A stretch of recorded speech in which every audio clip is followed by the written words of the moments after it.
Hello. So this is the start of the quadratics chapter in Pure. Um, and so we're starting this chapter with looking at solving quadratic equations. So obviously, a reminder, quadratic looks in this form: ax squared plus bx plus c.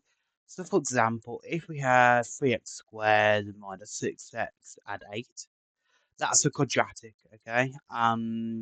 Obviously, then because of the x squared, that's a quadratic part, right? And so a quadratic equation, well, that's just any quadratic, and then we're saying it's equal to like 0 or something.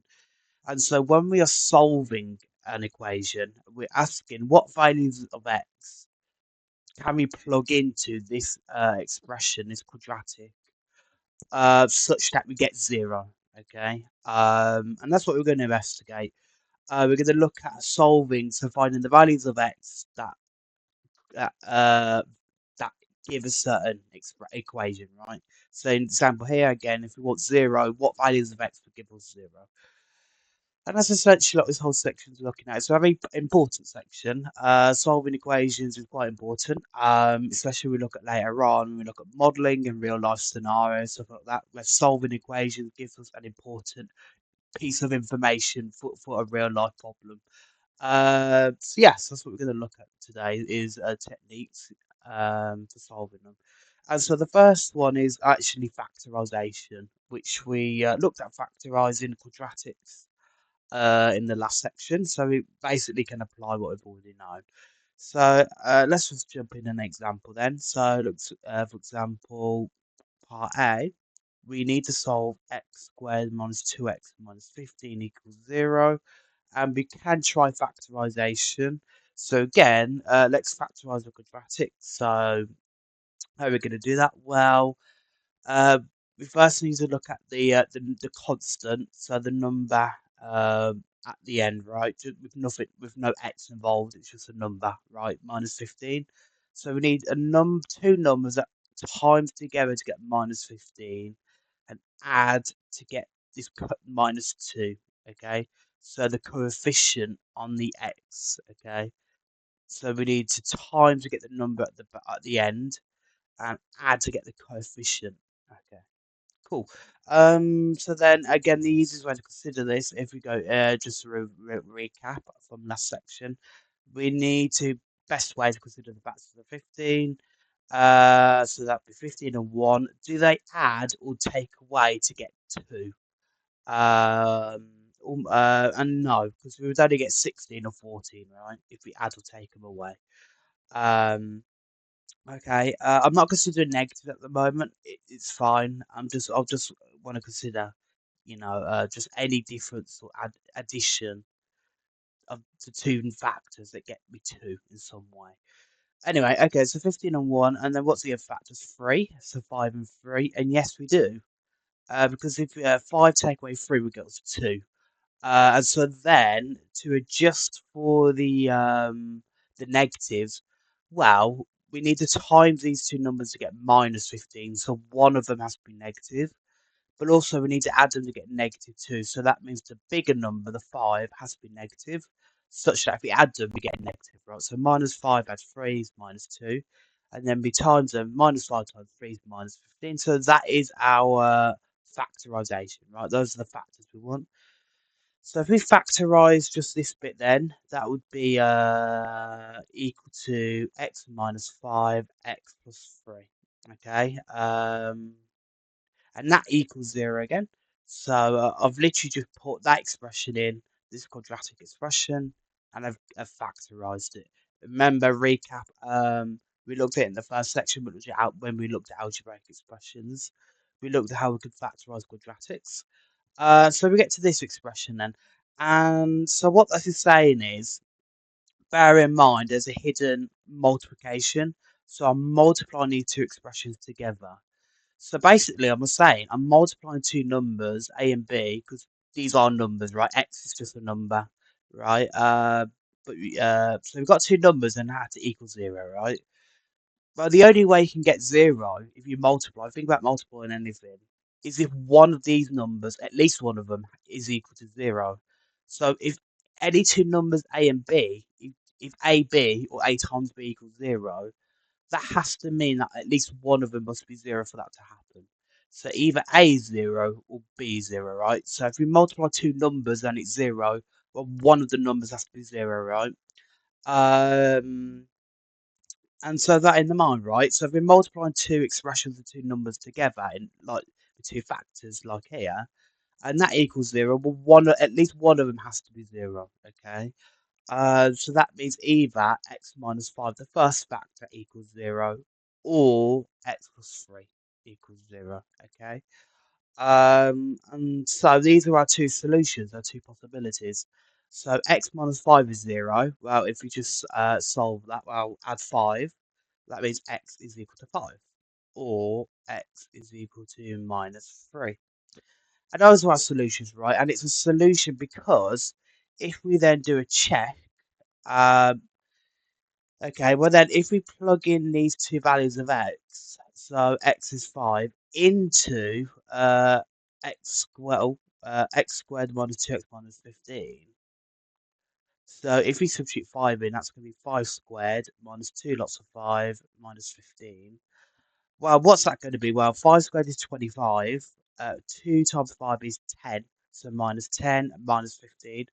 Well, 25 minus 10 minus 15 is equal to 0. So actually, yes, that is true.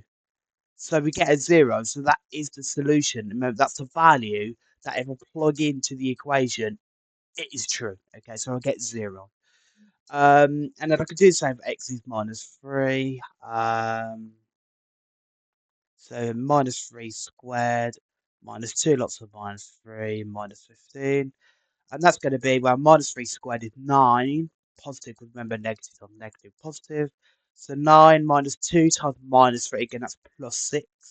So 2 times 3 is 6, but 2 minuses get positive. Minus 15.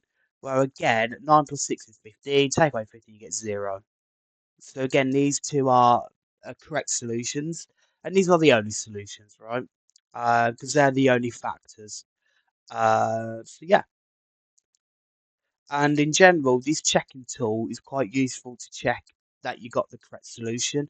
If you're a bit stuck about, oh, is this right or not? Have I done it right? You can always check your answer by plugging it into the original equation to see that it indeed does get you 0 and is indeed true. And this will be important for certain equations later on where we do need to check. But we'll do more of that later. Okay, so that's just an explanation about what's essentially going on with equations. So I'm going to rub that out now and make more room. But essentially, that's the whole idea. We can solve by factorization if we have nice enough factors we can find. Okay, so in this way, not always true, but if you can factorize it, you get nice factors, then that's great. Okay, part B, we have x squared is equal to 9x. So always the best thing I think with equations, if you is to set them equal to 0. So set the equation equal to 0. At the moment, it's equal to 9x. But that's very easy because we just move everything to the left. So we can then say, well, simply x squared minus 9x is equal to 0. Okay, and why is that useful? So that when we're going to factorise, well, if we're equaling 0, it makes it very easy to spot what needs to be 0, what the solution is. And so yeah, so factorisation. Well, this one's quite easy to factorise. X squared minus 9x, because I notice x is I can pull out. So I have x of x, right, minus 9 equals 0. And so again, I've got two factors. So x is also a factor by itself. So that means x is 0 or x minus 9 is 0, right? Because remember, we're timesing two things together. X times x minus 9. So one of those has to be 0 at least. So that means either x is 0 or x minus 9 is 0. And then if x minus 9 is 0, then x is equal to 9. And those are our two solutions, right?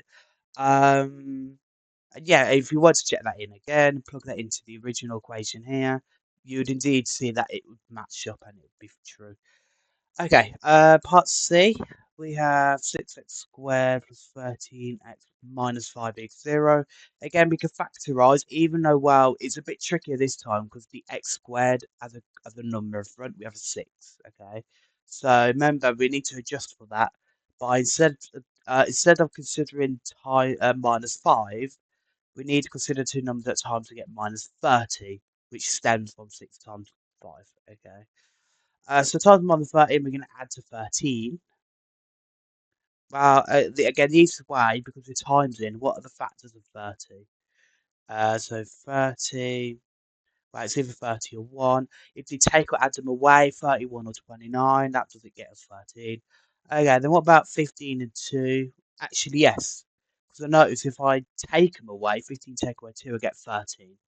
So we're good. So again, and then think about what we're saying, where we need a time to get minus, we need to get a negative if we times them. But if we add them, we need a positive. So it makes sense for the smaller number of 15 and 2 to be negative. So 2 should be negative, because then we times them to get a negative. 15 times minus 2 is minus 30. But we add them, 15 take away 2 get plus 13. Okay, cool. But what this tells us then, because we've got a number in front, this tells us a way to split up the 13x, right? Because notice these two numbers add up to 13. So we can actually say this is 6x squared, add 15x. We could do minus 2x instead, that's completely fine, doesn't matter what order. But we have plus 15x take away 2x. Notice this is the exact same as 13x. So we've done nothing wrong there. This tells us essentially a way, the proper way to split up the x part, right? Anyway, so we have minus 2x minus 5 equals 0, but we can factorise this bit now because we can factorise it into two different parts here. That's the whole idea of this method. If we were to factorise the two parts, wow, I notice 3 and x goes into both parts. So 3x and then we have 2x, because then that would give us 6x squared. And then the 15x would be 3x, wow, and plus 5, right? So then 3x times 5 is 15x. Okay, and then for the second bit then, well, the only thing I can factor out is a negative, right? So I have negative of 2x plus 5 equals 0. Well, I notice I have a common factor of 2x plus 5, so I can bring that out. So then say 2x plus 5, lots of 3x minus 1 equals 0. And now I've got our factors. Okay, cool. I've got our factors. So then that means, well, either 2x plus 5 equals 0 or 3x minus 1 equals 0. Then if I'm to solve these linear equations, well, then that means x is, well, minus 5 over 2 or x is 1 over 3. Make sure you're comfortable with that rearranging. So I'll take away the 5 first, and then I divide by 2. And then for the second one, I add 1 to both sides, and I divide by 3 to just get x. Okay. And yeah, so there's our solutions again. So hopefully you spot what we're doing now. We're factorising in any way we can, and then we put each factor equal to 0. Because of the fact we times in numbers, if we times into some numbers to get 0, well, one of the numbers has to be 0. That's essentially the idea. Okay, part D. I'm going to need to make some room for this. I'll do it here. Take away part B. But if you do need that, obviously scroll back if you need to. But part D, we have x squared minus 5x plus 18 is 2 plus 3x. Again, it's quite hard to see how we can solve this right off the bat, so let's just move everything to the left to make it equal to 0. So then if we take away, we have x squared, then we take away 3x, right? So that'd be minus 5x take away 3x. That'd be minus 8x. And then if we take away the 2, then we get 18 take away 2, which would be plus 16. Okay, and then that'll be equal to 0 because we got rid of the right hand side. We moved the right hand side to the left. Okay, cool. Now we can factorize this expression if we can. Well, let's consider. Well, again, we need two numbers at a time to get 16 and add to get minus 8. And yeah, So again, let's consider the factors of 16. Well, 16 and 1, perhaps. 8 and 2. Do they, if I add or take them away, can I get 8? No, because 8 minus 2 is 6. Or we add them, you get 10. Nope. Then what are the other factors? Well, 4 and 4, I guess. And yes, we do, because we can add 4 and 4, we get 8. Obviously, we want minus 8, but again, we can adjust for the negatives by making one of them negative. Okay. So, now what this is saying is, well, we need the time to get positive 16, and we need to add to get negative 8. Okay, so if we make them both positive, well, we're not going to get minus 8, are we? If we add them. So actually, both of them need to be negative, because then obviously negative times negative, we get us a positive. So if we add minus 4, we get minus 8. So those are our factors, okay? So we can split this up into x minus 4 equals 0. And you might spot, well, this is just x minus 4 squared. But, well, we'd say x is equal to 4 or x is equal to 4. But then overall, well, it's the same number, so it's just x equals 4. And that's the only solution in this case. Okay, and a little side note, when we've got a solution of this form, where we got when we repeat it in this way, when we got a repeated factor or a repeated solution in this way, we call it a repeated solution. We call it a repeated root or a repeated solution. That will be a sort of important concept later on when we start to consider graphs, because how if it's a repeated solution or not will affect what the graph will look like of certain shapes. But more on that later on. But for now, we'll call that a repeated root or repeated solution. Okay. And also, by the way, a solution we might also call a root, okay, as well. But more on that later on. Okay, cool. So hopefully just by essentially how factorising can help and the process of that. Okay. Well, we might not need factorisation with certain equations. Um, so for example, these two. So pi 2x minus 3 all squared is equal to 25.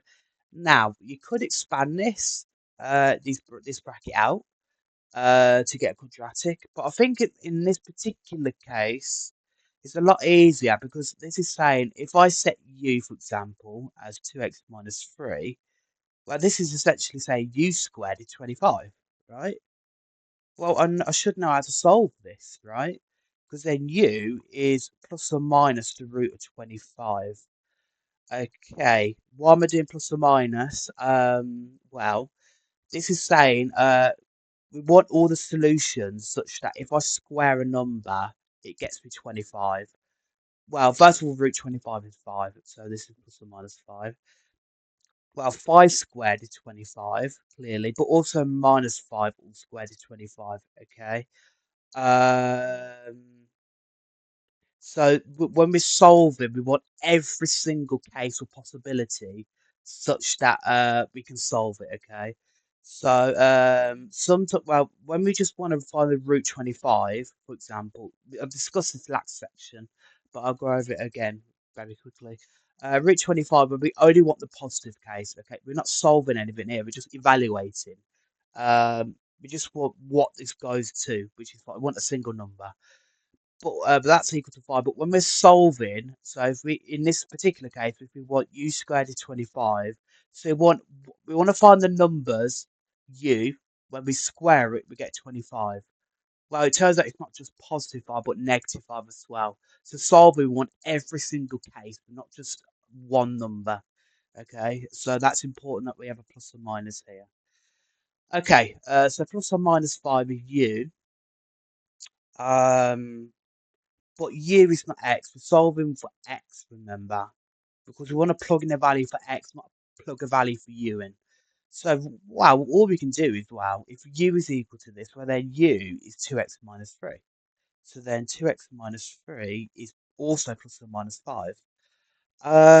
Well, okay, well, then we can consider two cases, well, two possibilities. either 2x minus 3 is positive 5, right? But that would mean then x. Well, if I add 3 to both sides, that'd be 2x equals 8, and then x would be 8 over 2, which would be 4. Okay. Or 2x minus 3 is minus 5. And again, then, if I add 3 to both sides, that'd be minus 2. So 2x is minus 2, so x would be minus 1. Okay, and those are our two solutions for x. Okay, and again, if you were to plug those two values into this solution equation here, you would get 25. Okay, which will be a solution, right? So it'd make the equation hold true. Okay, so that's really it. So you can use substitutions in this way to be able to explicitly, very quickly solve an equation without having to go through expanding, without having to go through factorization or any other approach. If you can solve it in this way, um, then you make your life easier for you. And note, if you do plus or minus 5, well, plus or minus, that means we have to consider if u is plus 5 or u is minus 5, okay? Which is why we do these two sort of cases, okay? To get us our two. Okay, so part B, we have x minus 3 all squared equals 7. Now, you don't have to make a substitution like this, like we did here. We introduced something called u, for example, um, to put this expression squared equals 7. You can just jump right into solving. So, I recognise as something squared equals 7. So, to undo that, I can simply square root both sides. So, that would be x minus 3, right? Would then equal root 7. However, like I just discussed, we are solving, so we need the plus or minus case, okay? So remember, negative squared will also give us the answer, right? So we need the plus or minus case to consider every possibility for x, right?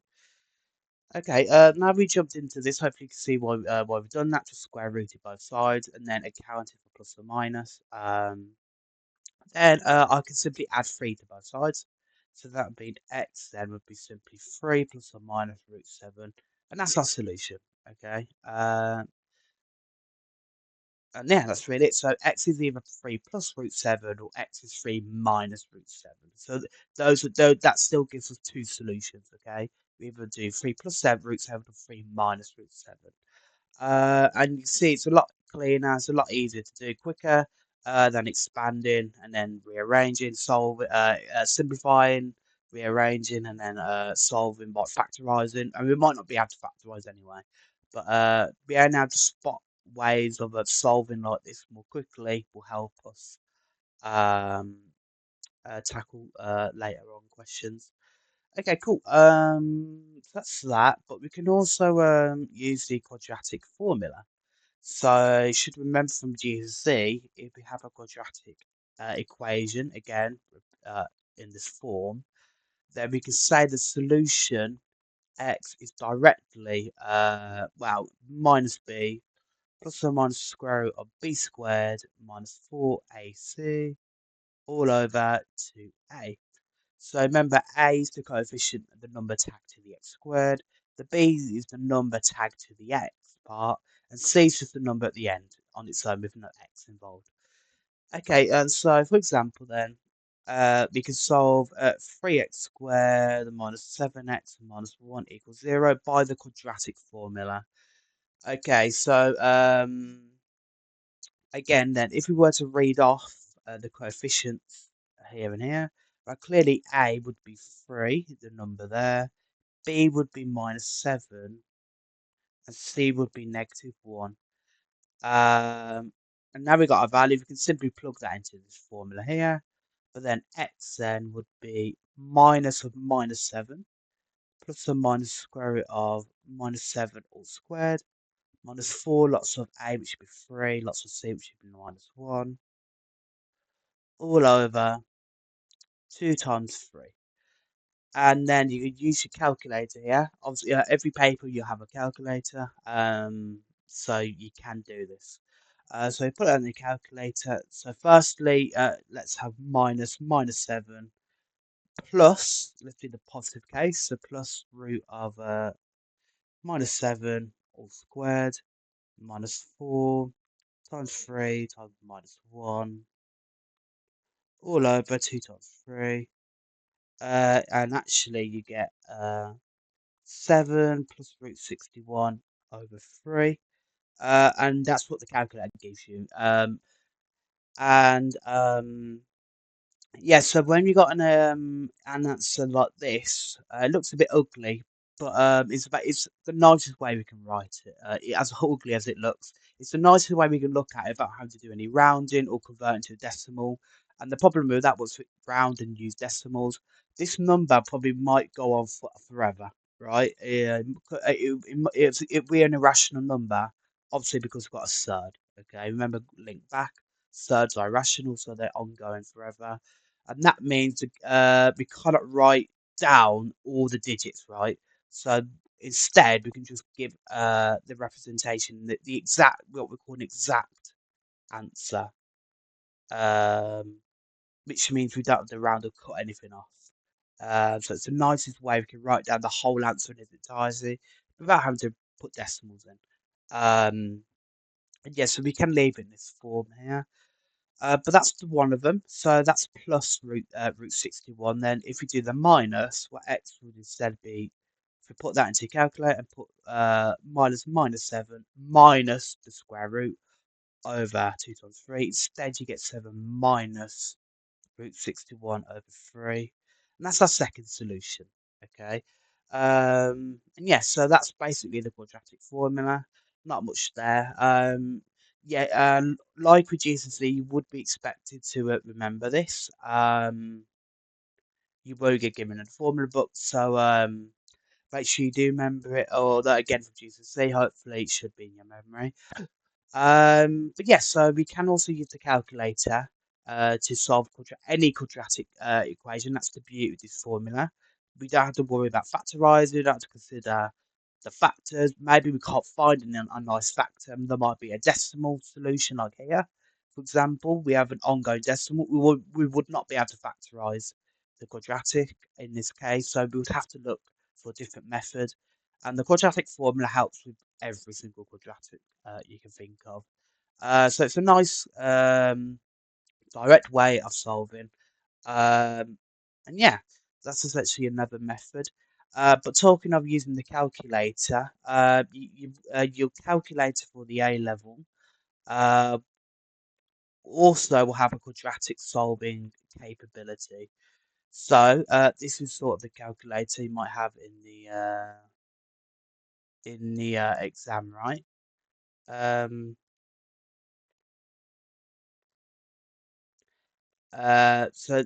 we can you might be expected to have to sort of you will be expected to have a calculator like this in exam for A level, and with these sort of calculators, there are various functions which you'll work out throughout the course. Very, very useful functions. And actually, the first one we're going to look at is solving quadratics, right? We won't have to fiddle with putting stuff into formulas or writing stuff out like we just done. If we click on this menu button here on the top right corner, then you have presented with loads of different options, and it says calculate, complex, base. And you don't have to worry about any of that for now. But if you keep scrolling down, you then meet equations slash functions, and that's what you're going to want because we have an equation here. So then if we click this option here, and it's a simul equation which represents simultaneous equations. We will look at that next section. But two polynomial. So if we click number 2, and degree. So degree is 2 because be a quadratic. The power, the degree is the power, or the highest power. Okay, and here with a quadratic we have x squared. So squared is 2, so the power or degree is 2. And you notice we give you the calculator will give you an expression, a quadratic expression, right? So we need to plug in the coefficients, right, the numbers in front of the x's, and basically when we do that, so in this example we have 3x squared minus 7x minus 1 is 0. Well, the first number will be 3, the second one will be minus 7, then we would have minus 1. Now, if we then put equals, Well, there we are. It gives us the first solution there, and if you put equals again, you get the next one. Okay. If you keep pressing equals, it gives you other stuff. Other bits of information. But this x1 and the x2, they are the two solutions to the equation. Okay, notice how they're the same solution. And so what this is effectively is a really good checking tool. Now if they the examiners will be aware your calculator will have this capability.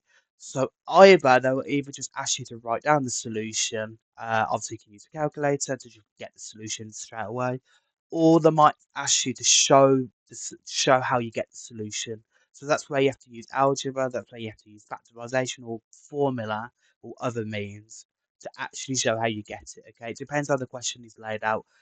However, they don't explain explicitly. It is a good idea to show you're working out, but then use this as a checking tool to show you got the right answer. And in this case, we do have the right answer because we have 7 plus or minus root 61 over 6. Okay, and that's the whole idea. And so you do need to be aware the calculator will have tools like this um, to check your workings or to very quickly get an answer, depending on the scenario here. You could then, example, use your calculator here as well. However, the calculator only works when you got the equation in this form. Okay. The problem is here, you're going to have to expand it first, okay? To then obviously get the full quadratic expression. But notice here, it's actually a lot more efficient to not use the calculator because we can just quickly square root, okay, to then get our answer quickly. So there are cases when, the calculator isn't the end all be all, okay? So it's also very useful again to know how to do things by hand. But so my main advice with the calculator is don't be too complacent or be overly reliant on it. Use it as a checking tool. But yeah, so as another example, we can check the other solutions we got. So for example, let's check part A. So if you want to go back then, let's go back to menus, go back to A, go back to 2, degree 2. Let's look at part A. We have x squared minus 2x minus 15. Well, the A bit is just 1, remember, as a number 1, a 1 in front of the x squared, and then minus 2 for B, and then minus 15 for C. So then we get 5 or minus 3, and actually check here. Yes, we've got 5 or minus 3, so we indeed got the right answer, and that's how very quickly we can get the extract solutions. As one more check, we can look at part C. Um, Again, let's go back to A, 2 polynomial, 2. We have 6x squared plus 13x minus 5, so that's part C, remember? Example 1. So A would be 6, B would be 13, and C would be negative 5. So we get a third or minus 5 over 2. Let's check our answer to part C. Yes, we got a third or minus 5 over 2. So yes, we are spot on. So note that it's a lot quicker in certain cases, but again, the examiner, they they might expect some work in, so you make sure you do know how to factorize, you do know how to use the quadratic formula, how to solve quadratic equations by hand as well. Okay, so that's it. It is important to know how to use a calculator. It has very important, useful checking tools, and we will see more functions of the calculator throughout the course. But yeah, so it's a good idea to see how you use a calculator as well. Okay, so that's mainly the technique for solving, but we also need to look out for some stuff. So there are instances like these two equations here where the best way to solve it is to square because we might have a square root involved, and then to get rid of the square root, we will need to square. Okay, so actually, let's have a look. I'm just going to go through this first, all right, and then I'll talk a bit about the idea behind this later. So because there is something to look out for this question. So let me go through it first, and then look for where the error is, and then let's go over it. Okay, so solve the equation 5x plus 3 is root 3x plus 7. Well, the best way is actually to square both sides. So then if we had 5x plus 3 all squared, we get the root of 3x plus 7 all squared. And you are allowed to square both sides. You are allowed to do that with equations. Just like with adding or subtracting or dividing by a number, you can square both sides. If you've got an equation, that's fine. But we want to look out for something when we do that. But you can do this. So we have the square root, but then we're squaring it. Well, that gets rid of the square root. So we're just simply left with 3x plus 7. Okay. And now this is a lot easier to work with and we can solve it. Well, because we can expand it, right? So if we expand this bracket, so remember 5x plus 3 squared is 5x plus 3 times by itself. And that's still equal to 3x plus 7. So if we expand it then, well, we have 5x times 5x. That's going to be 25x squared. Then we have 5 times 3, which is 15. And then we have 3 times 5x, which is another 15. And then we have 3 times 3, which is plus 9. And that's equal to 3x plus 7. Now notice we have a quadratic, right? Not exactly at the moment, but if we move this bit to the left, we can make it equal to 0. So we can then solve it. So then if we then move that to the left and collect like terms, well, firstly we have 25x squared, then we have 15x of 15x, which is 30x, but then we're taking away 3x, okay? So 30 minus 3 would be 27x. Then we have plus 9, but then we're taking away 7 because we're moving it to the left, so we take away 7 to both sides. So 9 minus 7 is 2, and that would be equal to 0. Now, I'm not going to check if it can factorize. I can just use the formula. Okay, so then x would be minus 27 plus or minus square root of well, it'd be 27 squared, which is b squared minus 4 lots of 25, which is the a bit, right? Of c, which is 2 over 2a, which is 2 times 25. Then if I put that into a calculator, or at this point, wow, it's effectively just I can just use a quadratic solver at this point. Really, I know I can avoid putting all the fiddly bits in this fiddly fraction, right? And instead, I can just simply then at this point just jump right into it because I've shown my working, haven't I? I put down the formula, then I can just write down the roots because that's how I get the solution. So then 25, 27, and 2. So I get x is minus 2 over 25, or x would be, for equal it, minus 1.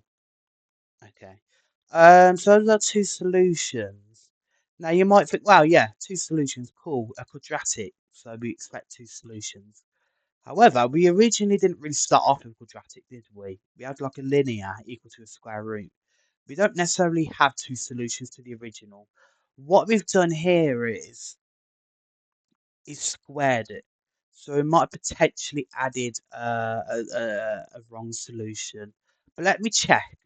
So, like the solution Dr. discussed earlier, it's a solution if we plug these x values right into the original equation here. Oh, bit messy. It is true, right? So remember we have x is minus 2 over 25, right? That was one of the solutions. Yeah. Then if we plug that into the equation, we would have 5 lots of minus 2 over 25 plus 3 equals root of 3 lots of minus 2 over 25, right? Plus 7. I've just plugged in the x, right, into the equation. Well, if I do the left-hand side, right, 5 times minus 2 over 25, that's going to equal minus 2/5, and then I add 3. I get I get 13 over 5. And then if I do this square root bit, so if I do root of 3 minus 2 over 25, 7, I get 13 over 5. So actually, that is indeed a solution. Cool. So that we know without shadow of a doubt this is correct. But let me try the next one. X is minus 1. Remember, that's the other solution we got here. Cool. Then if we were to check this, well, if I plug it into this equation, so then we had 5 lots of minus 1, add 3 equals the root of 3 lots of minus 1, add 7. Okay, then if I were to, then let's put that in the calculator. So firstly, 5 lots of minus 1, add 3, that's minus 5, that'd be minus 2. So then minus 2 would apparently equal the square root of 3 lots of minus 1, add 7. Oh, that would equal 2. Oh, hang on, what's going on here? That's not equal to each other. So x minus 1, oh dear, it's not a solution. So how has that happened? How have we seemingly done everything right, and yet only one of these is true? That is because you square it, okay? You were squaring, particularly at the first point here. Here, right? So we squared, okay? Let me move that here.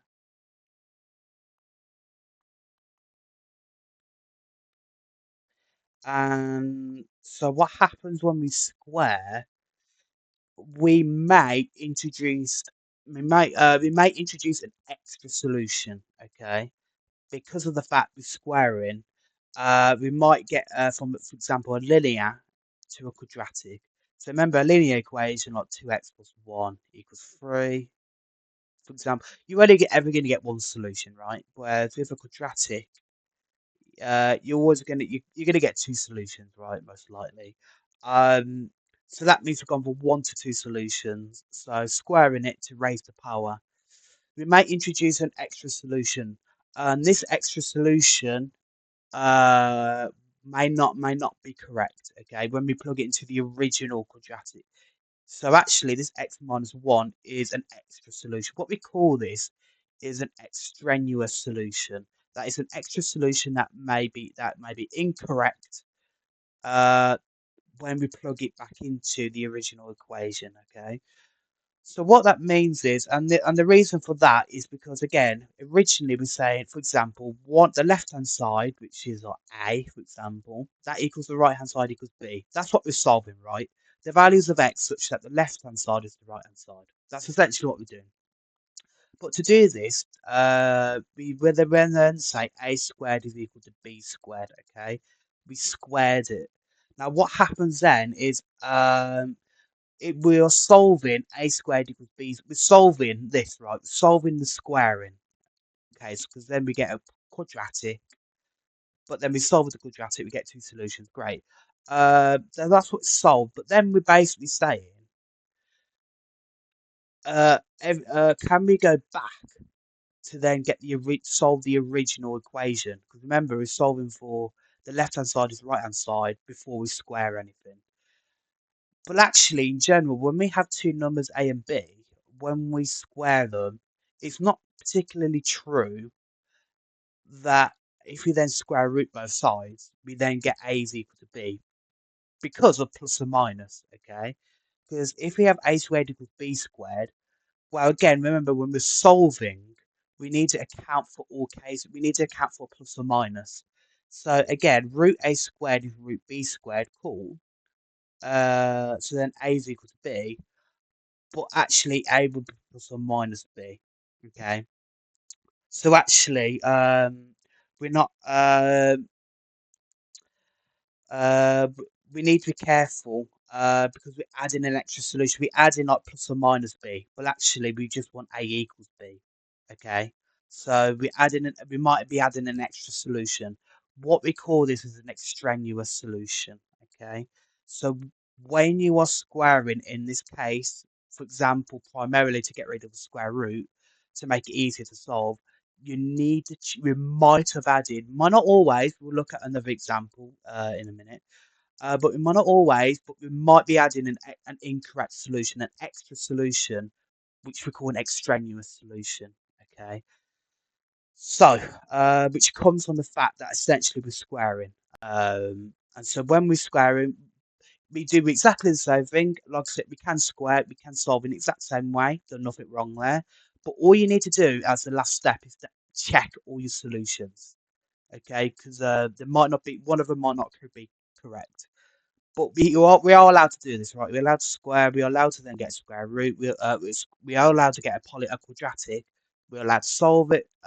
Those will be the roots. Okay, every root that you get from squaring, uh, there's not at least one of them will be the correct solution. Okay, to the top equation here.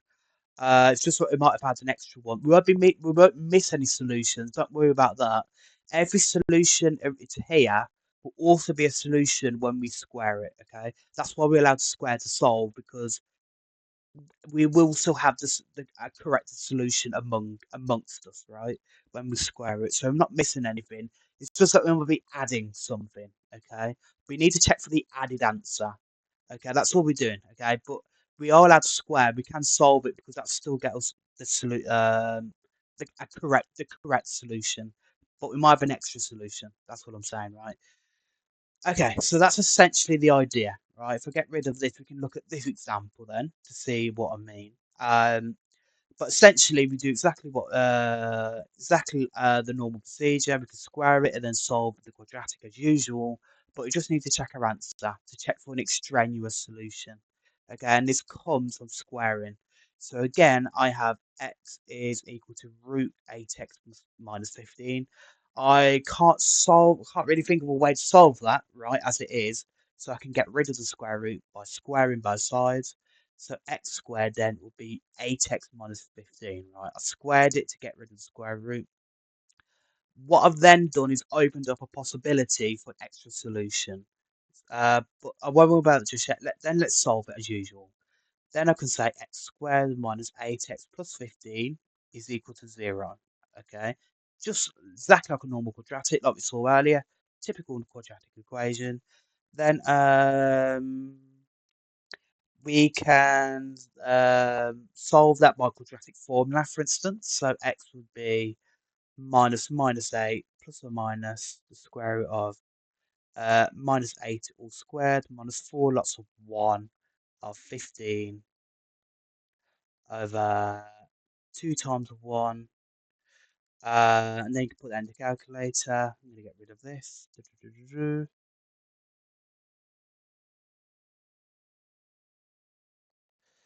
Put that into calculator, and at this point we can just use the solver function in the calculator to save time, rather than just putting in the the full fraction. So so in this case a would be 1, b would be minus 8, and c would be plus 15. So well, that's our first solution. Either x is 5 or x is 3. That means we probably could have factorized it, but I was a bit lazy. Um, but yeah, those are our solutions. Uh, but those are possible solutions. That's the way to think of it. The solutions you get here from squaring, they are possible solutions. You need to check that they are indeed the right ones. So to check, so this checking step, I'm literally just going to plug it into the original equation, each value. So firstly, x is 5.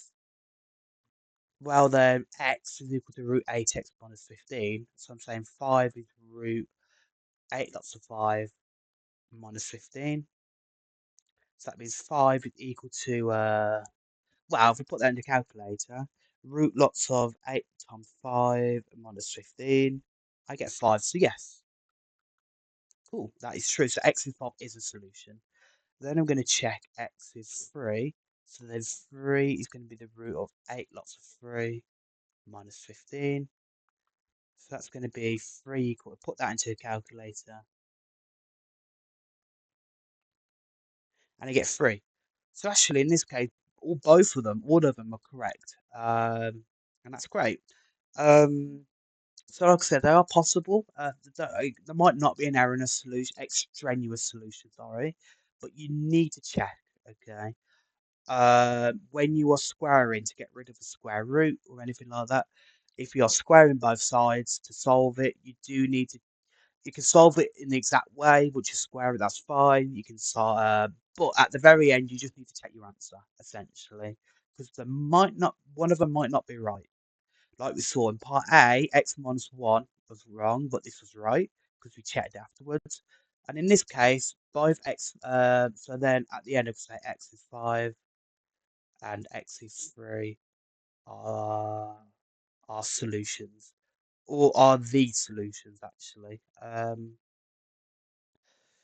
And yeah, so in this case, there are no extraneous solutions. You might not always, but you have to check it, okay? Because like we said, you might end up with a wrong solution. But yeah, as long as you add the checking step at the end, you are allowed to square. It's completely fine. Yeah, I just wanted to go over that because the textbook or the questions don't really go over this, and I think it is an important concept. I've seen exam questions where you are expected to consider an extraneous solution, but the textbook doesn't go over it, so I thought I'd go over it specifically now. Um, because they might just sort of throw in that, okay? And so to make sure when you have a question like this, you do check your solutions afterwards, okay? Okay, and that's specifically with squaring, okay? Extraneous solutions come from squaring. Um, in this in this course anyway. Any other instances, you don't really need to check your solution. You should be fine. Okay, so that's another type of equation we can solve. What we can also solve, so there's more types of equations, and these are equations that are called disguised quadratics. So these were equations that don't look like, well, they might look like quadratic, but they aren't quadratics right off the bat. But we can make them quadratic, and we know then how to solve a quadratic by factorising, by completing the square, or by calculator, and so on. So what do I mean? I'm going to go over some examples now. So let's have a look at this. So part A, simply, first of all, we're asking to factorise x squared minus 10x plus 16. So if we factorise, well, if we're factorising, we need two numbers at that time to get 16 and add to get minus 10. So the factors of 16 then is 16 and 1, then 8 and 2. This is correct because then if we add them, we can get 10. Then to account for the minus, well, but both of them need to be negative, don't they, to get minus 10. So minus 8 minus 2 is minus 10. And if we times them, we get positive 16. So that's cool. That's our factors. So x minus 8, x minus 2. Cool. Then it says hence or otherwise. Exam tip. It says this hence. Hence means essentially, well, therefore. So an exam tip means you need to use your other part of the question here. So we need to use this factorization to help us here. Then it says, hence solve this equation. 8 of 2y minus 10 lots of 8 to the y plus 16. Okay. So, okay, now this, what on earth does this mean? How do I solve it? Again, a big hint is that you need to use part A.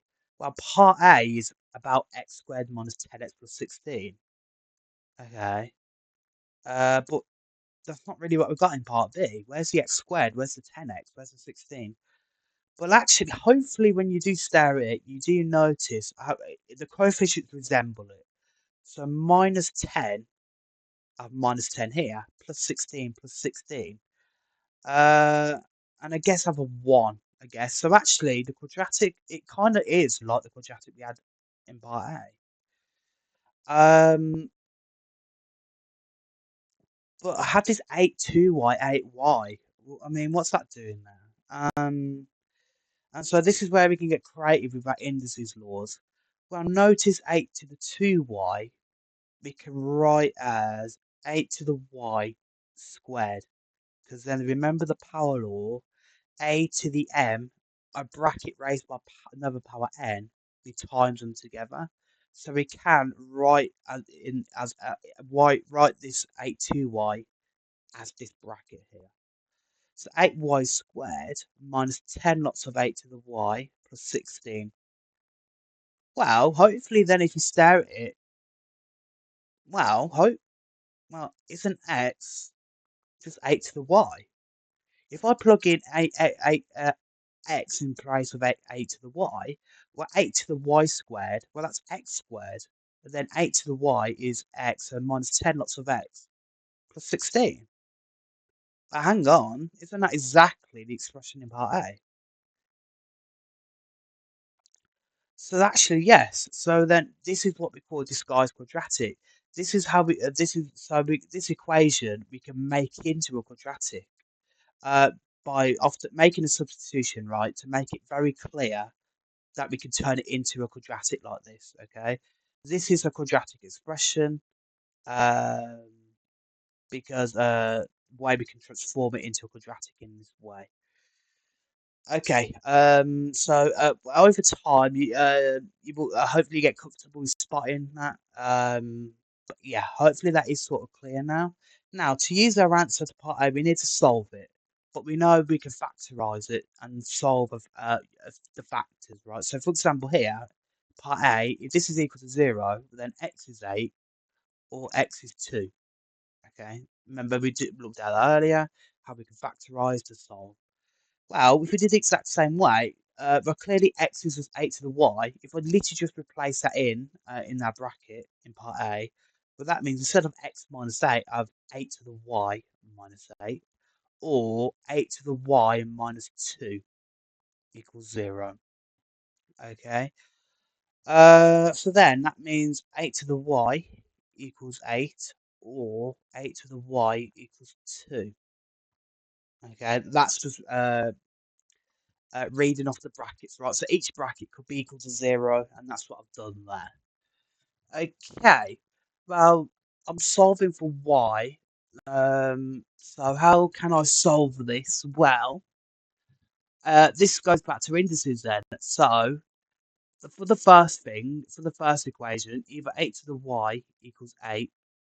Well, hopefully you recognise, well, uh, if we have the same base of 8, well, then the powers have to be equal. But 8 has the power of 1. So this is simply saying y is equal to 1.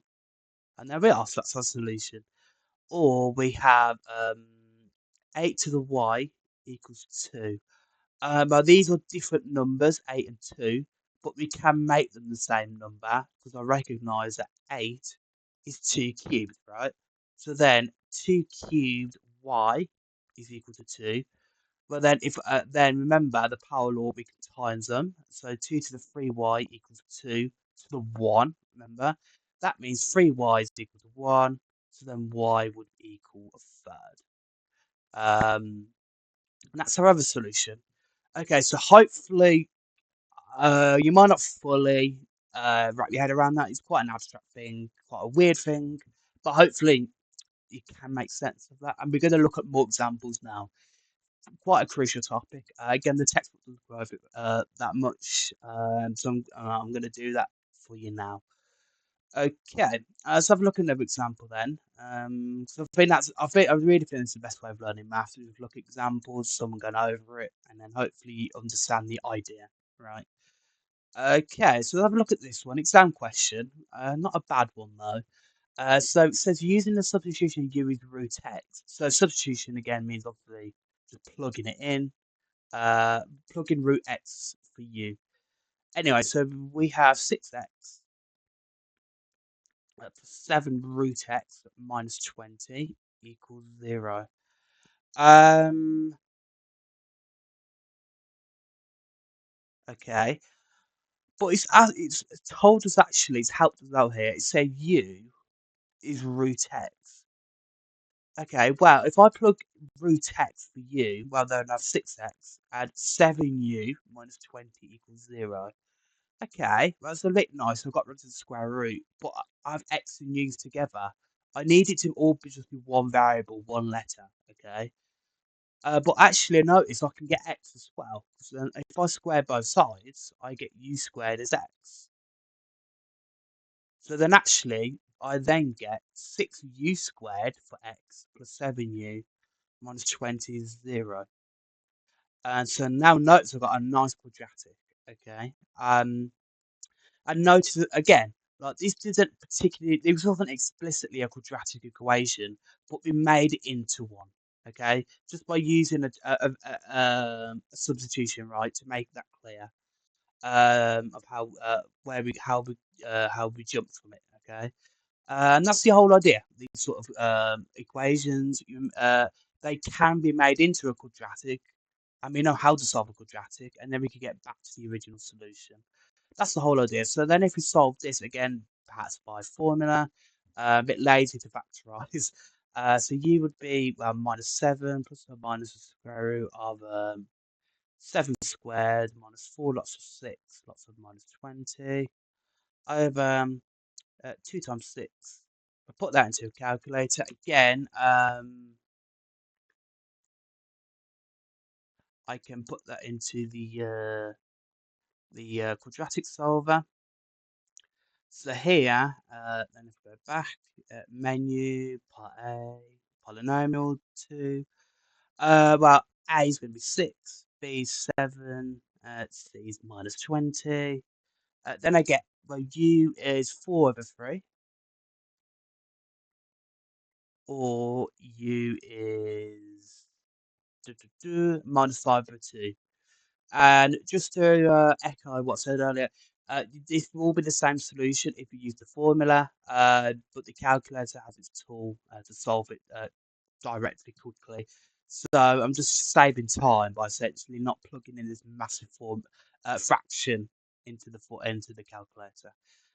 So that's sort of the just for the to be good with the exam. It's good to you can use a calculator in this way to save time. Anyway, so those are our solutions. But we are solving for x. Remember, this equation is x, but we have solved for u.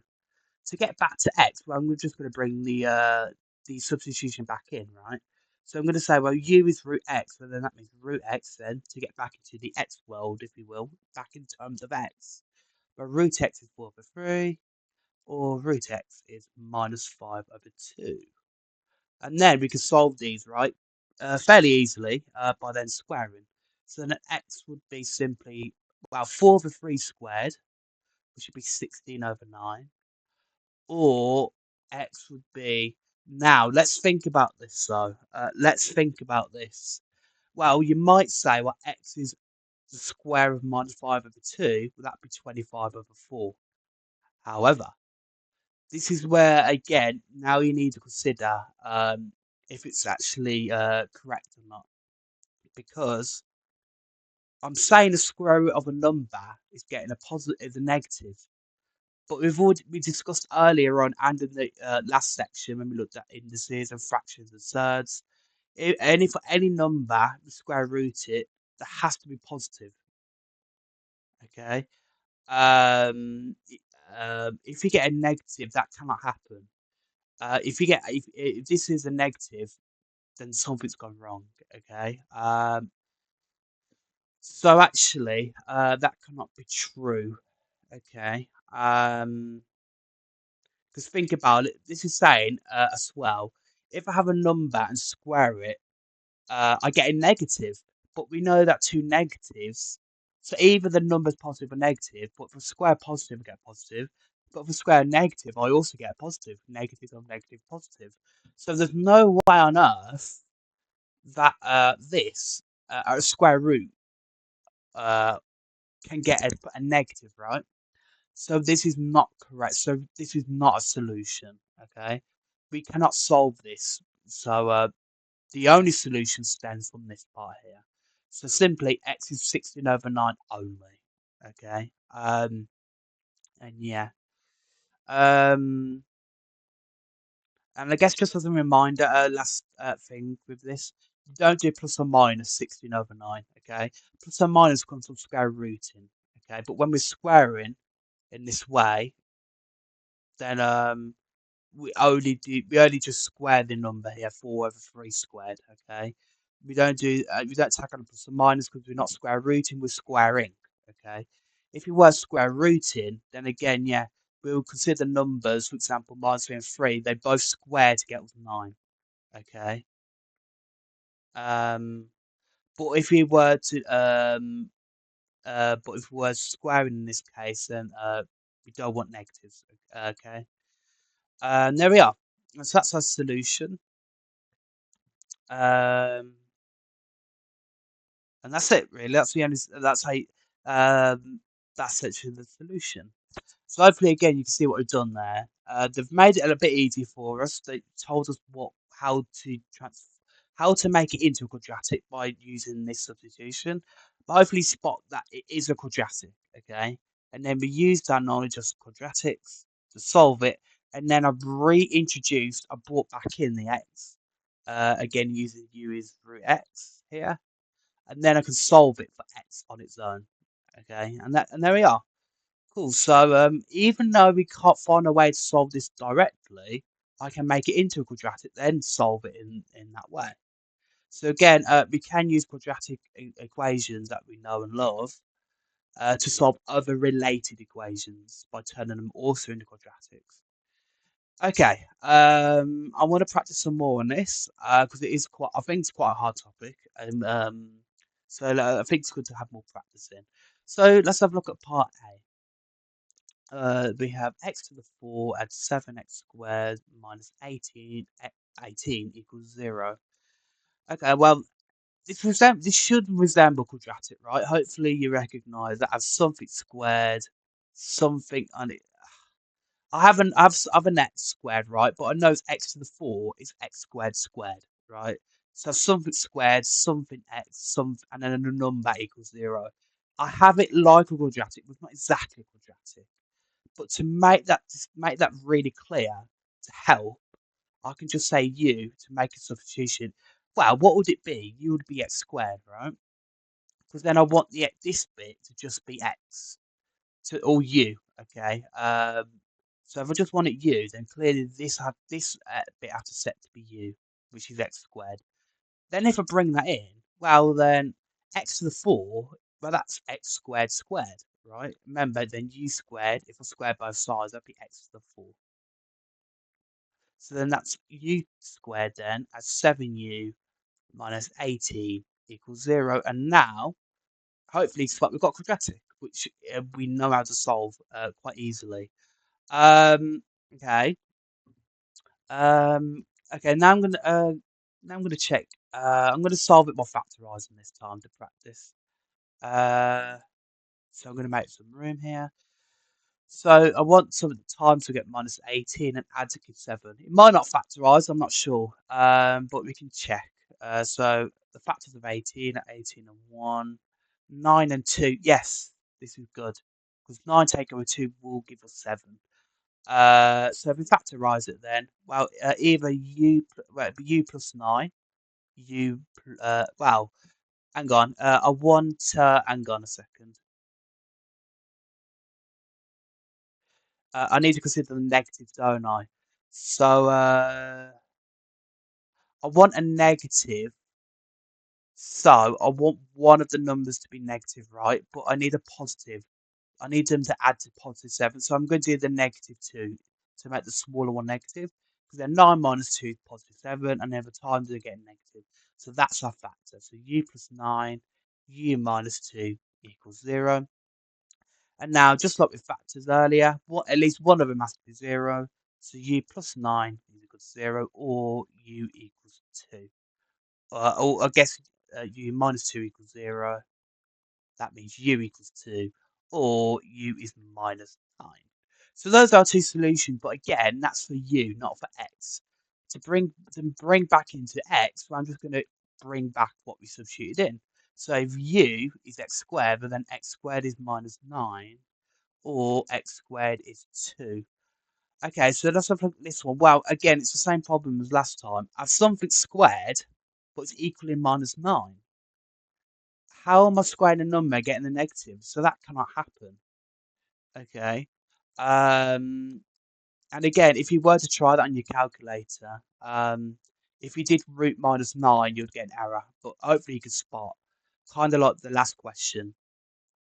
I'm squaring a number and they're getting a negative. So I don't know how that's worked. Kind of, remember like here. So I have a number that's been rooted and I have a negative. So something's gone wrong there. Yeah. Okay.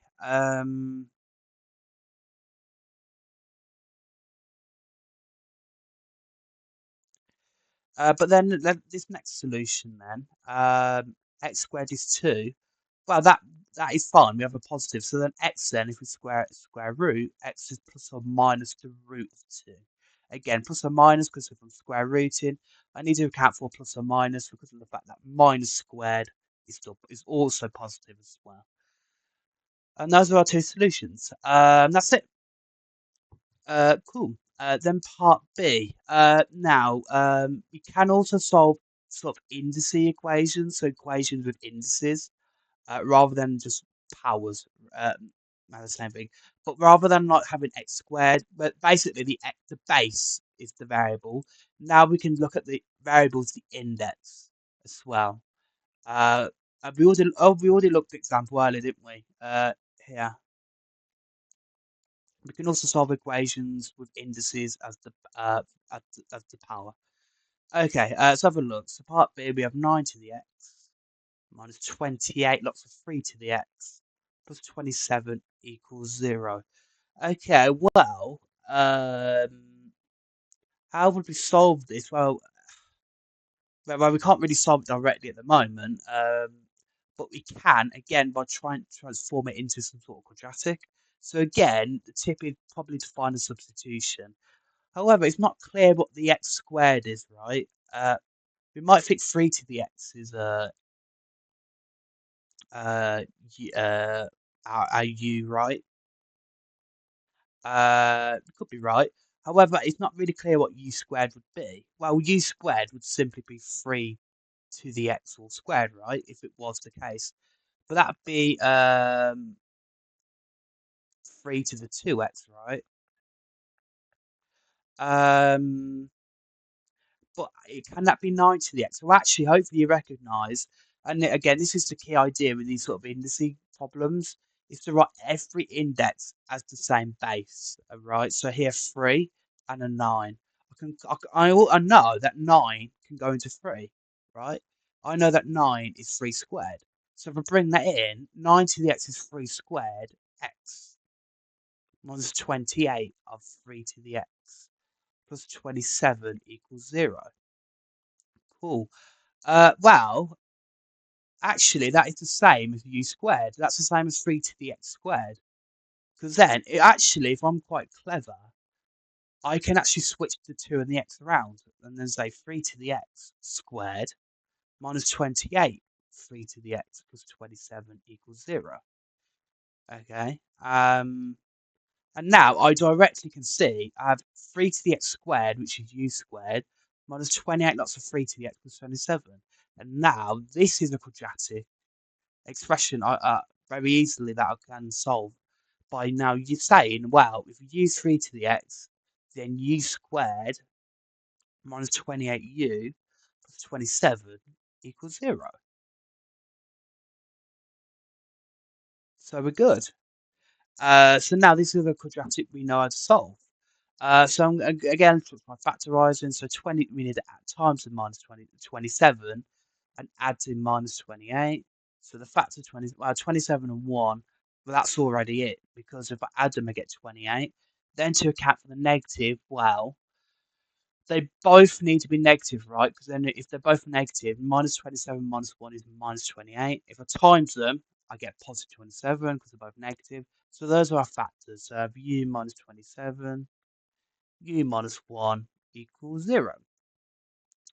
And now, again, if I solve it, well, then either u is 27 or u is 1. But again, the problem is that solving for u, I need to solve for x. But to bring that in, I can now bring this in, right? To get into in terms of x, right? So instead of u, I can bring what u is in terms of x to then say, well, 3 to the x is 27, or 3 to the x is 1. Okay, now think how we would solve that. Well,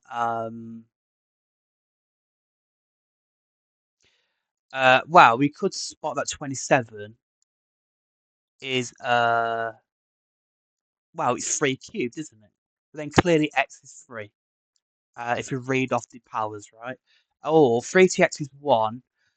Well, what you should know that anything to the power of 0, so 3 to the 0 is 1, okay? So then 3 to, well then clearly x has to be 0 to get a power of 0. And there we are, so that's our two solutions, x is 3, x is 0. Cool. Okay, and then we have part C. Unfortunately, I don't have room for this again. So I'm going to do it up here. If I can, make room here. So then part C then is 2 to the x plus 2 to the power 6 minus x minus 20 is 0. It's quite an awkward one, isn't it? The power 6 minus x. I wonder how I would approach that.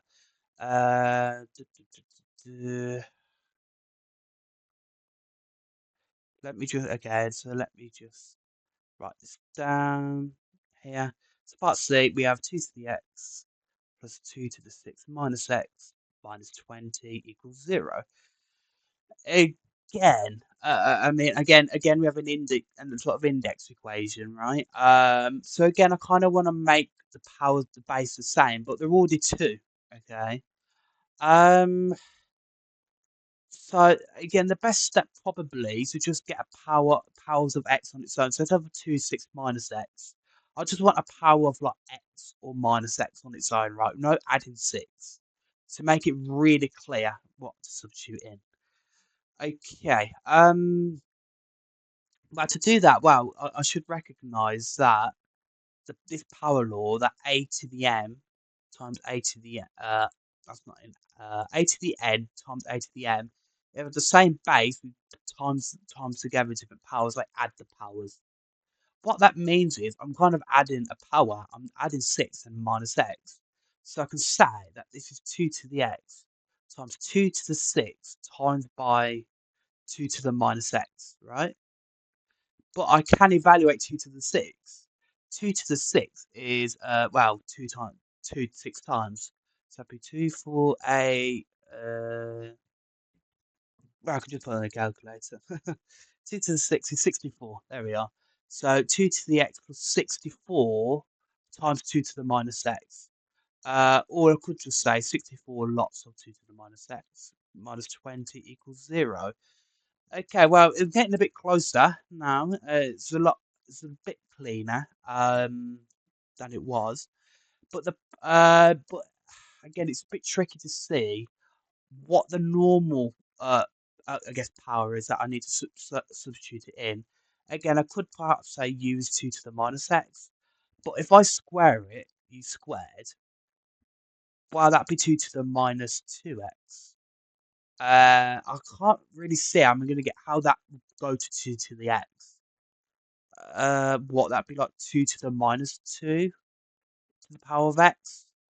But remember then, if we remember the a negative means we do a reciprocal.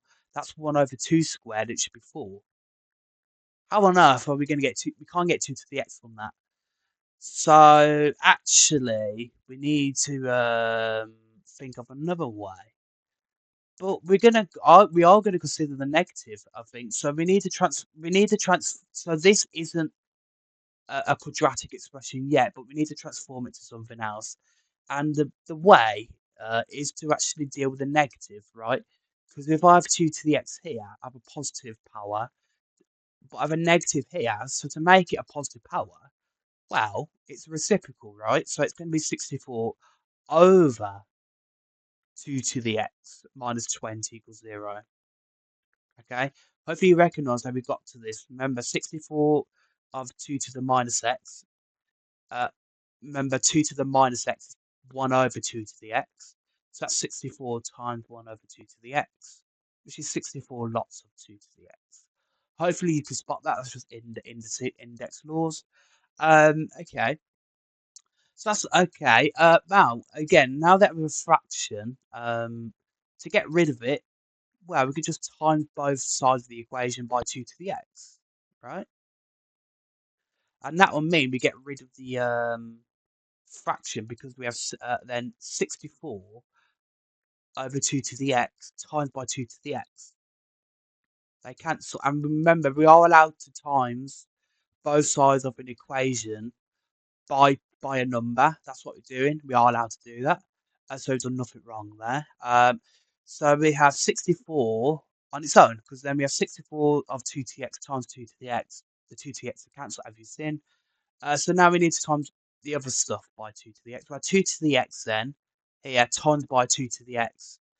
Well, that that'd be 2 to the x all squared, right? Because I'm timesing a number by itself. Plus 64 and then minus 20 of lots of 2 to the x. And that's equal to 0. Well, now this is now a quadratic expression, isn't it? If I now have it in powers of 2 to the x. If I rearrange it ever so slightly, I have 2 to the x all squared minus 20 lots of 2 to the x plus 64 equals 0. And hopefully you recognise now I have a number 2 to the x and then I have 2 to the x squared, so I have a quadratic expression, particularly when I then say that u is 2 to the x. If I bring that u in, well then that means u squared minus 20u plus 64 equals 0. And now I can solve it. So let's see if I factorise. Well, I need a time to get 64. I need to add to get minus 20. What are the factors? 64 and 1. Nope. 32 and 2. Nope. 3. 3 doesn't go into it. 4. 4. Yeah, 4 does. 4 and 16, right? And yes, that is what we want, because if we do 16 add 4, we get 20.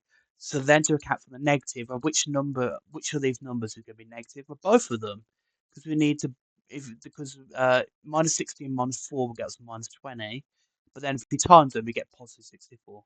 So that's our factorisation. So u minus 16, u minus 4 is equal to 0.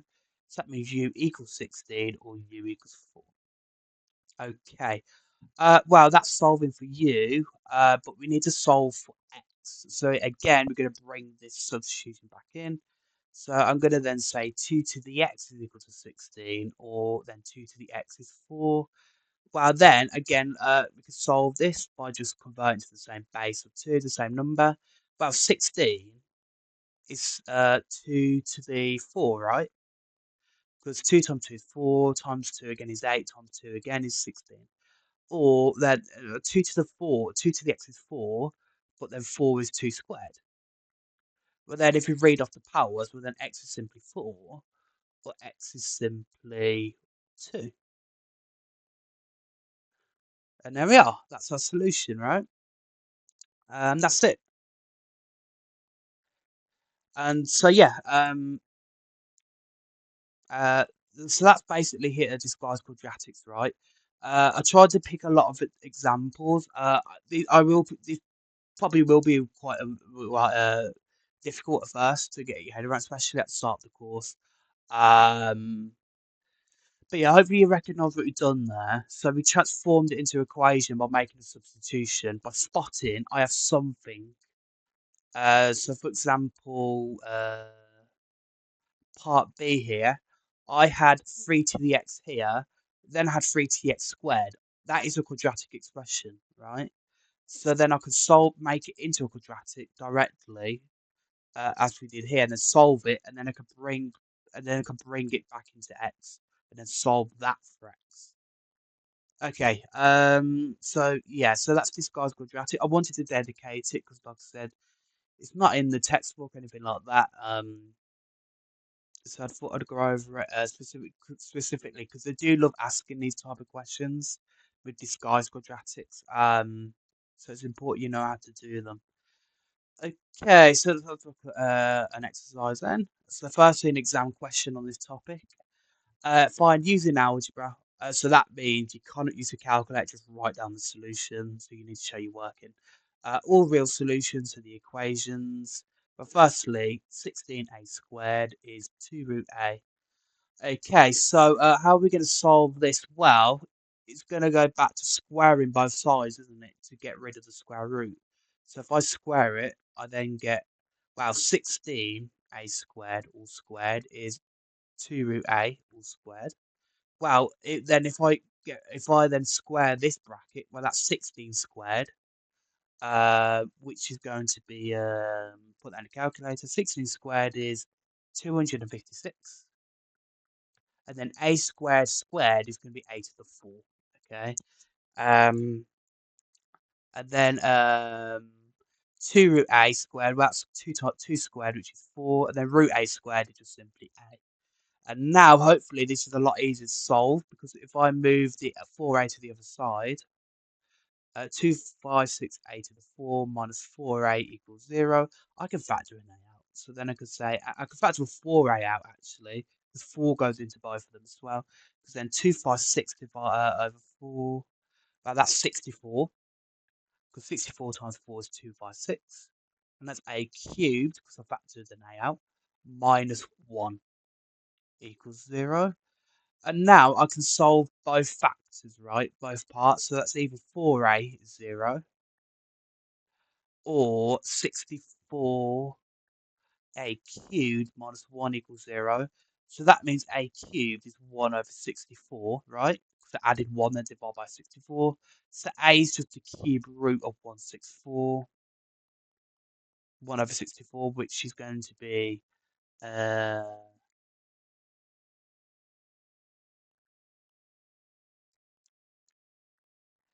1 over 4,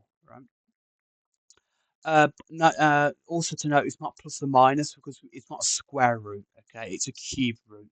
Remember, when you cube a number, for example, -3 or -2 cubed, you're timesing the negative 3 times, but a negative times a negative is a positive, but then I'm times them positive by another negative, so that'll give me a negative. So we do not need to do a plus or minus when we have a cube root, just to explain that. So if a is a fourth, cool. So that's solving that one. So then 4a is 0, but that just means a is 0. Okay. Uh, so those are two solutions, but they're possible solutions. Why? Going back to what I said earlier, we squared both sides at the start here. When we're squaring, we might introduce an extraneous or an invalid or incorrect solution or an extra solution. Okay, that might not be correct. So what we need to do is we need to check by plugging both of these solutions in, potential solutions in, to the original equation. So if I have a0 firstly, well, 16 lots of 0 squared is 2 root 0. Well, clearly 0 equals 0, so that's correct. Cool. But then I need to check a is a quarter. So then 16 of a quarter squared, we're saying is 2 root of a quarter. We put these into a calculator. Well, 16 of a quarter squared is firstly 1. And 2 root of a quarter is also 1. So actually they're both correct. So actually we checked them. So they're both correct solutions. That means a is 0, a's are the solutions. Okay, and that's it. Nice, part A done. So again, make sure they're both correct in that instance, but remember you need to check them. Okay, because like we saw with that other example, one of them might not be correct, so you must check it when you're squaring to get rid when you're squaring an equation. Okay, part 2 then. We have b to the 4 plus 7 b squared minus 18 is 0. So hopefully you have some sort of comfort now, and you can spot this as disguised or hidden quadratic. There is a quadratic we can make out of this. Hopefully you can spot that. Particularly then if u is b squared. So hopefully we have b squared, you can spot that. But then that's b squared squared, which is b to the 4. I have a quadratic sort of expression, okay? So to make it into a quadratic, I can say this, u is b squared. If I bring that in then, so then then u squared is b to the 4. Okay, so that means u squared plus 7b squared. That's b squared is u, so that'd be 7u. Minus 18 is 0. Then I can solve this. I know how to solve this quadratic by the methods I've just seen earlier. Okay. Does it factorize? Let me have a look then. So times the minus 18 and add to give 7. Well, the factors of 18, 18 or 1. Uh, or at 9 and 2. Yes, because 9 take away 2 would give us 7. So then we need a negative. So one of them has to be negative if we times in to get a negative because we want negative 18 if we multiply them. So well, it's going to be minus 2 because we need to add to get positive 7. Because then 9 minus 2 is 7. But then if we times 9 by minus 2, we get minus 18. So that's our factor. So I have either u plus 9 or u minus 2 equals 0. So that means u equals minus 9 or u equals 2. And that's our solution there. But then again, that's solving for u. We need to solve for b. Okay. So to bring back in terms of b, I can bring that back in. But if you use b squared, then that means b squared is minus 9 or b squared is 2. Again, okay. This cannot be true. I'm squaring a number and I get a negative. That cannot be true. So that's no solutions there. So instead, simply b squared is 2, but that's fine because 2 is positive. So b is just going to be plus or minus the root of 2. And that's our two solutions there. Okay, and that's it. So that's our two solutions. Cool. Um, there we are. So that basically, I think these are hard questions, but I think this brings together every concept we've learned in this section. So I think that's a really good question to go over to test your knowledge. Um, Tricky questions, tricky concepts, but hopefully this makes sense now. And if you aren't in a position to answer this question, you should be good. You have solid knowledge of this section, I'd say. Okay, let's finish off with this last question then. Okay, so first of all, we need to solve part A. 3 to the x, 3x cubed minus 17x squared minus 6x is equal to 0. Okay, well, what you should notice is that right off the bat, we don't have a quadratic because the power is not 2, it's not squared. The high power is cubed, it's a 3. So we can't use solving quadratic just yet. But how can we do it? Well, you should notice we can factor in x out. Because x is common to about all parts, all terms, right? So if I factor an x out, that'd be 3x squared minus 17x minus 6 equals 0. But then these are two factors, right, in a way. So either x is 0 or this part is equal to 0, right? The 3x squared minus 17x minus 6 equals 0. And then I can just use the quadratic formula. So if I solve this bit then, this quadratic part, well then either x then is going to be minus 17. Let me write that here. So x is going to be minus of minus 17 plus or minus the square root of minus 17 all squared minus 4 lots of 3 lots of minus 6 over 2 times 3 and then there we are. And again, I could just put that into the quadratic solver in the calculator. So again, go to menu, let's go to A, go to 2 polynomial, degree 2. And so then our A coefficient, the x squared coefficient is 3, the x coefficient is minus 17, and then minus 6 at the end. So we get x is 6, or x would be negative a third. And those and that's it. So that in total, remember we've got the x is 0 as well to factor the next in. So in total solutions are x is 0, x is 6, or x is minus a third. Cool, so that's part A. Then part B, interesting question. Then it says hence, remember exam tip, if it says hence, it means it's a good idea to use part A somehow. To find all the solutions to this expression here, this equation. So 3 of y minus 2 to the 6 minus 17 of y minus 2 to the 4 minus 6 of y minus 2 all squared equals 0. Wow. Wow, wow. Okay. What an equation. But it's given us a guide here to use part A. Hopefully you can kind of see the resemblance, right? The coefficients match of 3 here, minus 17 here, minus 17 here, minus 6, minus 6. But really, what's happening is the x is being replaced by this, isn't it? In a way. But the easiest way then to see what matches is, well, I have minus 6x here. Right, minus 6x here. But then I have minus 6 lots of y minus 2 squared. Well, then I could then say the substitution x then is y minus 2 squared. And then to check that makes sense, then x squared would be y minus 2 to the 4, right? But that's what we've got here, here and here. And then x cubed here, well, x cubed would be y minus 2 squared cubed.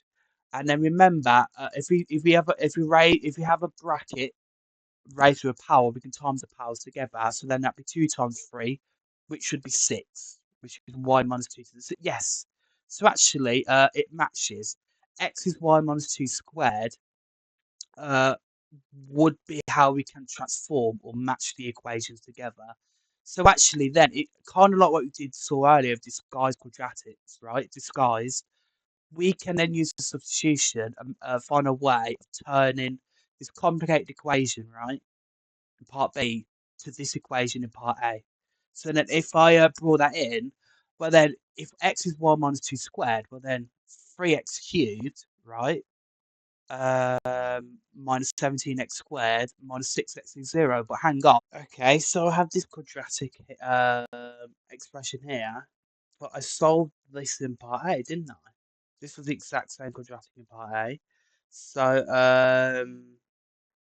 so the solutions there are going to be x is 0, x is 6, or x is minus a third.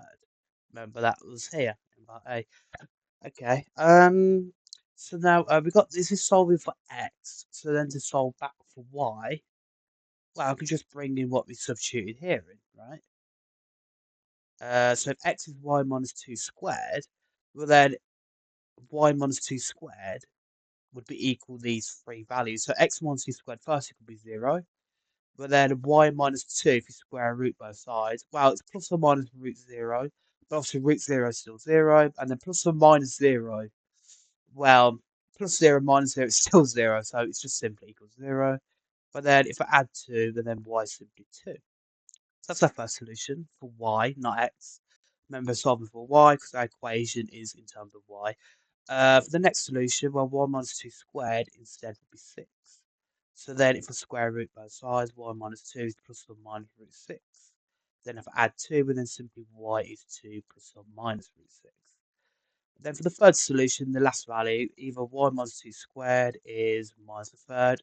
However, that cannot happen. Why? Well, I have a square number, 1 minus 2 squared. That has to be positive. A square number is always positive, right? But then I'm getting negative, so that cannot happen. So therefore, there are no solutions coming from this. So therefore, in total, our solutions are y is 2.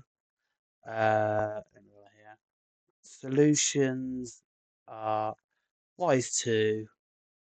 Oh, y is 2. Y is 2 plus root 6. Or y is 2 minus root 6. Okay. And those are the solutions, right? Yeah, that's really it.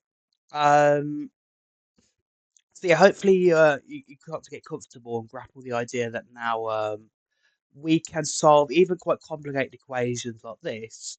We can transform it and make it into a quadratic, which we know how to solve, right? And then we can solve the quadratic and then use that to solve the original, to find the y values, right? So we solve for x, for example, then we can use that to solve for y. So we can actually solve more complicated equations like this by making it into a sort of quadratic expression, right? And that's the whole idea, right? And that's why it's quite important how to solve quadratics, because then we can also look at solving more complicated equations too. Okay, so yeah, that's it for this section. This will be quite a long video, but I think it's quite important to I wanted to go over lots and lots of examples and exam questions in this video to go over. It's quite an important topic. Comes up, and it's quite hard concepts as well. Spotting to, for example, you squaring both sides. You need to check solutions because of extraneous solutions. When you and then the idea of disguised quadratics and disguised equations, where a complicated looking equation like this, we can simplify into sort of quadratic version, which we know how to solve. Those come up on exams quite regularly, but the textbook doesn't go over it, and it's quite a hard topic. So I'd like to go over it in a lot of detail, right? To go over lots of examples to really, really hone in and demonstrate, the concept, the topic, right? To make sure you get comfortable with it. So it will be a long video. Hopefully, there is a benefit to that. And so, yeah, so that's it then. So I'll see you next time.